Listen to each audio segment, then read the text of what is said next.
Hello my sweet crafty friends, it's Monique with Grace and Tattered Lace. Today is day 18 of our 25-day gift tag, Christmas tag challenge. Today we're going to make a cute rustic reindeer.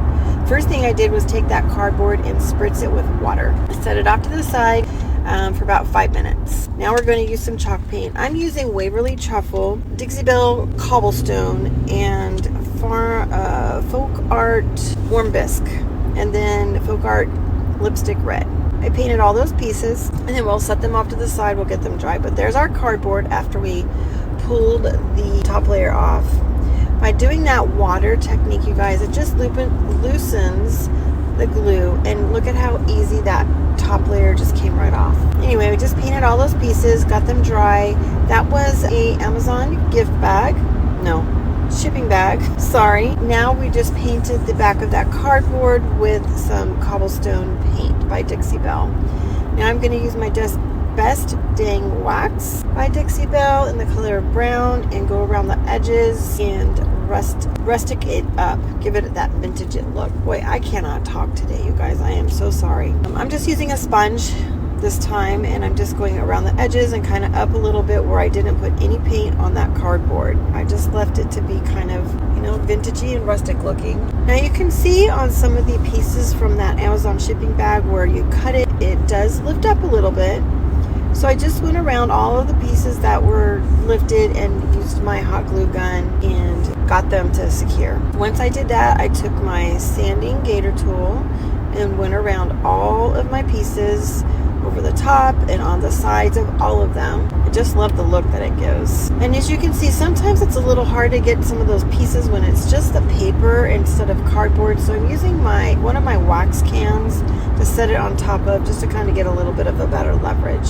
When they're bigger, it's a little harder. Look how awesome that looks. All right, now I'm just using a paint pen, a white one, and kind of going around the edges of the nose just to kind of give it some outline. And I'm just going to go over it with my gator tool again because I don't want it to be that, bright, crisp white look. Now we're just going to glue the pieces together. You guys, I wanted to let you know that I finally remembered yesterday and to go back and trace the pieces that I had cut out.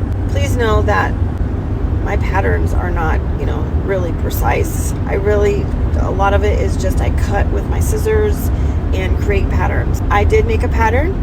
I will post them later today. Kevin and I are headed out to breakfast right now. These will be the last 2 patterns that are going to be available for free to you guys because they're going to be a special offer in my subscription group. So make sure you grab the last 2 that will be available. Alright, and as you can see, I just went back and glued all of the pieces down with my hot glue gun, using another paint pen to make the eyes. We'll attach some greenery and a bow, and now that black part of the eye is dry, I'm adding a little white dot for his little eye to finish it off. Look how stinking cute he is, you guys. I just love him. Yes, you can hear the bumps in the road. We are literally in the car, you guys, as I am doing this voiceover for you. He's so cute. I just love him. All right, now we're going to take some Best Ink Wax again, go around and give him more of that vintagey rustic look. Now, you guys, if you don't like that, grungy, dirty-ish look, by all means, skip this step, okay? You don't have to do this part. You don't have to use any of that dark wax. You do what you like.